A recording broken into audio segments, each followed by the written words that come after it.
In the heart of London, beneath the feet of millions rushing to work on the subway, lies the largest gold reserve in the world.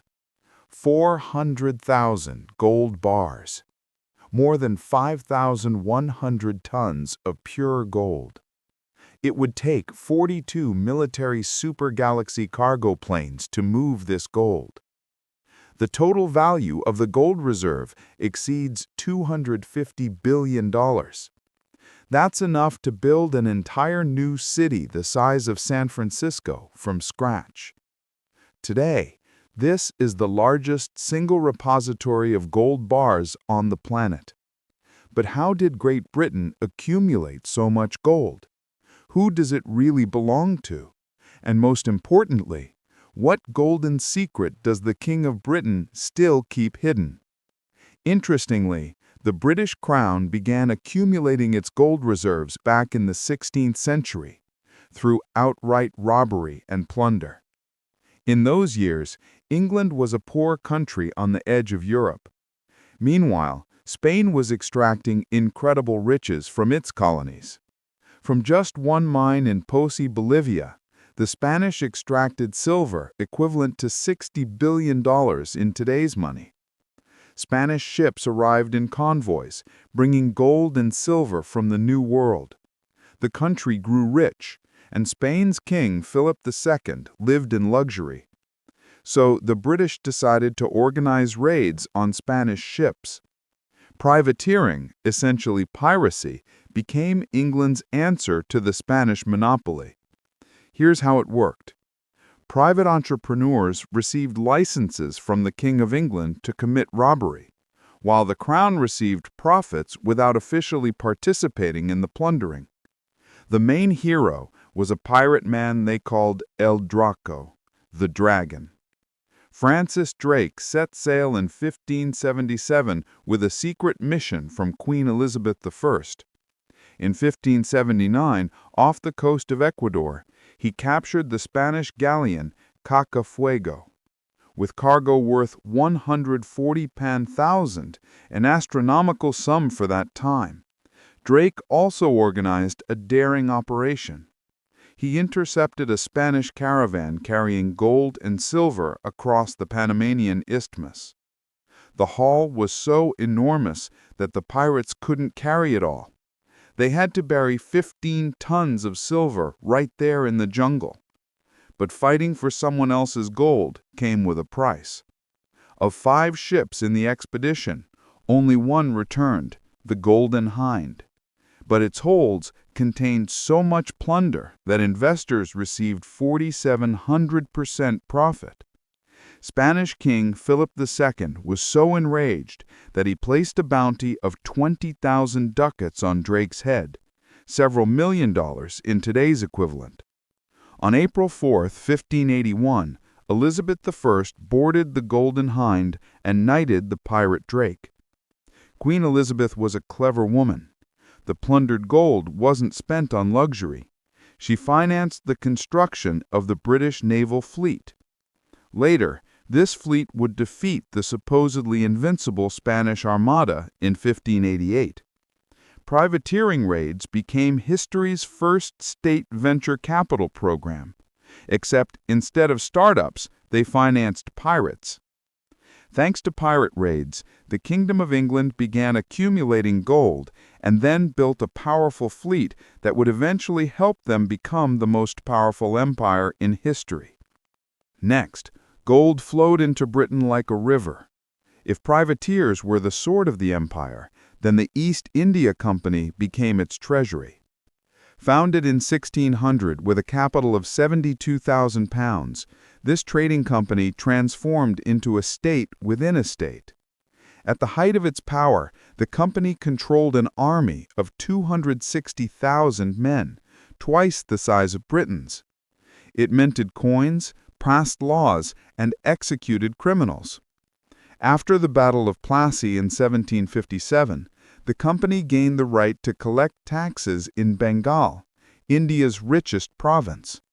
The managers of the East India Company devised a brilliant mechanism for robbing the local population. First, the company collected taxes from Indians.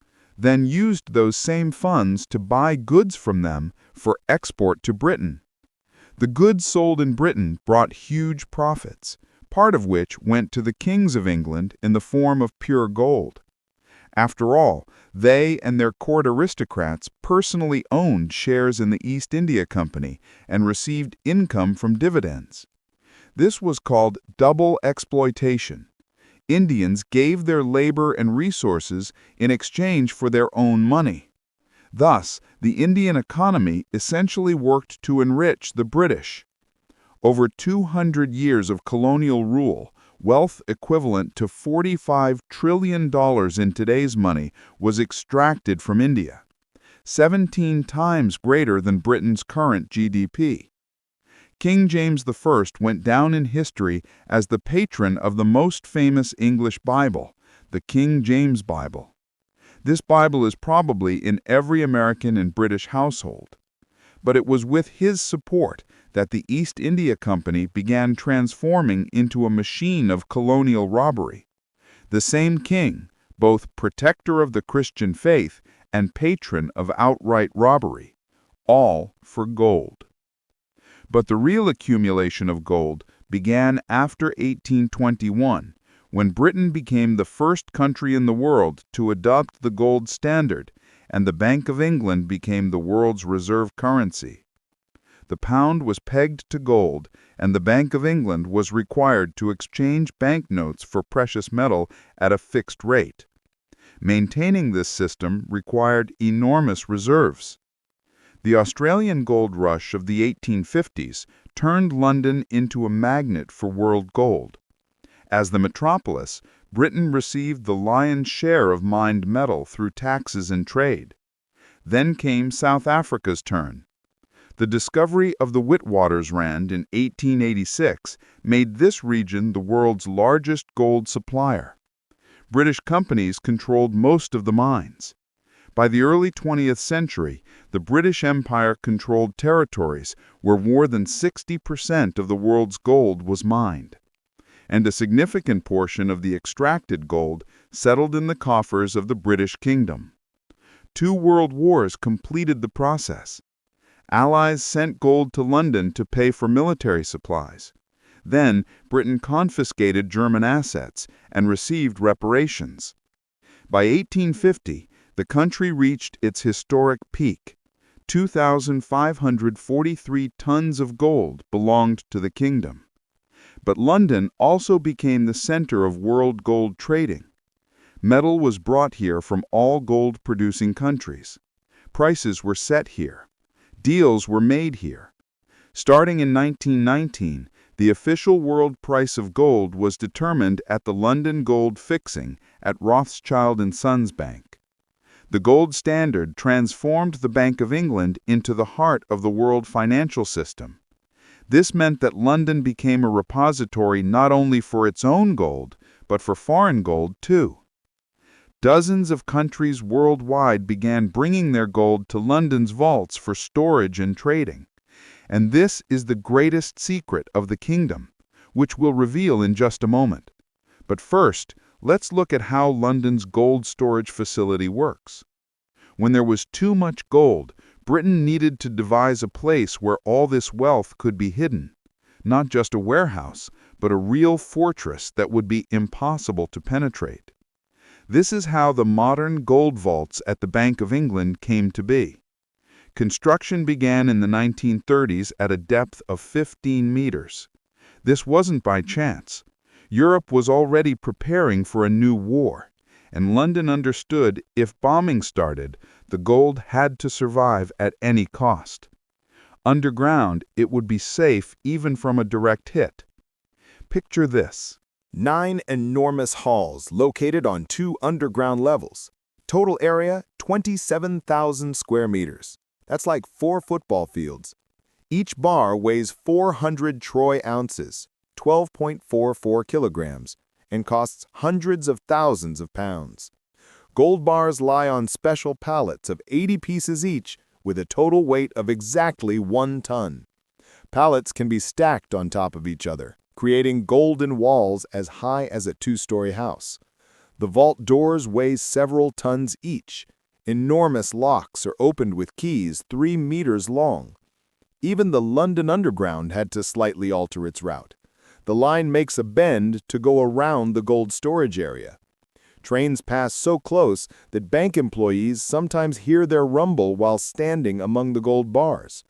Millions of people descend into the subway every day, never suspecting that just a few meters beneath their feet lies one of the world's largest collections of gold. Now begins the most paradoxical part of this story. The Bank of England's vaults hold more than 5,100 tons of gold, but Britain owns only 310 tons. This places the country 17th in the world by gold reserve size, less than Italy or France. So where did Britain's own gold go? And who actually owns the gold stored beneath London? In 1950, Britain had 2,543 tons of gold, 8 times more than now.